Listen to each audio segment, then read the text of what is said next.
প্রথম কারণটা হচ্ছে এই আলোচনা কেন করে না, কারণটা হচ্ছে কি এই আলোচনাটা যদি করা হয় এর উপরে যদি জোর দেওয়া হয় তাহলে ক্রনিক কিডনি ডিজিজ কিন্তু হবে না। আজকে ক্রনিক কিডনি ডিজিজ হওয়া কিন্তু প্রথম স্টেপটাই হচ্ছে কিডনিতে সিস্ট হয়ে যাওয়া।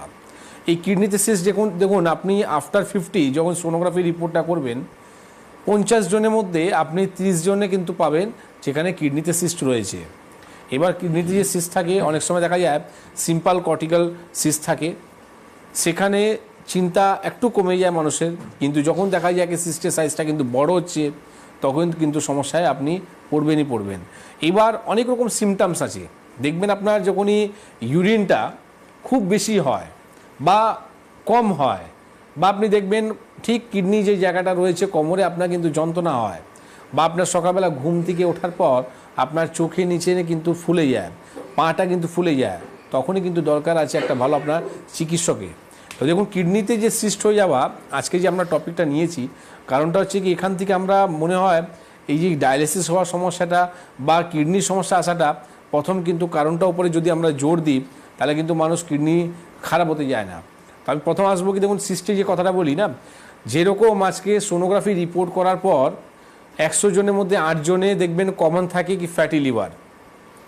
আপনাদের ডাক্তারবাবুরা কিন্তু গুরুত্ব দেয় না, বলে ঠিক আছে কোনো অসুবিধা নেই আপনি ভালো রয়েছেন, কিন্তু ঠিক ওই রকমই একটা সমস্যা আরও দেখা যায় যেখানে দেখা যায় আপনার কিডনিতে সিস্ট রয়েছে, সেখানে আপনাকে এরকমই ক্যাজুয়ালি বলে দেওয়া হয় যে কোনো ব্যাপার নেই, সেটা থাকে সবারই থাকে, ওটা আপনার নিজে থেকে ঠিক হয়ে যাবে, ওটা চিন্তা করার দরকার নেই, কিন্তু নিজে থেকে কোনো দিন ঠিক হয় না। আর চিন্তা করার কারণটা রয়েছে, কারণটা কি এই সিস্টটাই, কেন কি ওদের কাছে তো কোনো চিকিৎসা নেই। এবার না চিকিৎসা হওয়ার কারণের জন্য আপনাকে বলে দেয় কি আপনি ক্যাজুয়ালি থাকুন, আর ক্যাজুয়ালি থাকার পর যখন আপনার সিকেডি হয়ে যাবে তখন যখন কিডনি খারাপ হয়ে যাবে, ক্রিয়েটিনিন আর ইউরিয়াটা যখন বাড়তে চালু হয়ে যাবে তখন কিন্তু আপনাকে বলবে কি এবার আপনি আসুন আর ডায়ালিসিসটা করান। তো তখনই আপনাকে যদি বলে দিতে হতো তাহলে তখন কী হতো, তাদের রোজি রুটিটা চলতো না।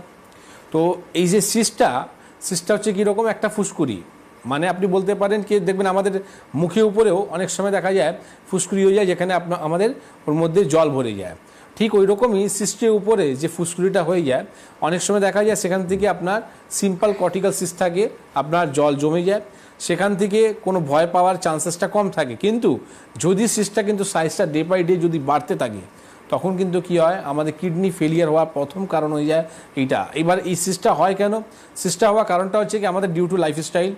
সেকেন্ড নাম্বার হচ্ছে আমাদের যেটা আপনি বলতে পারেন কি হাইপারটেনশন, আর এটা বলতে পারেন কি ডায়াবেটিস।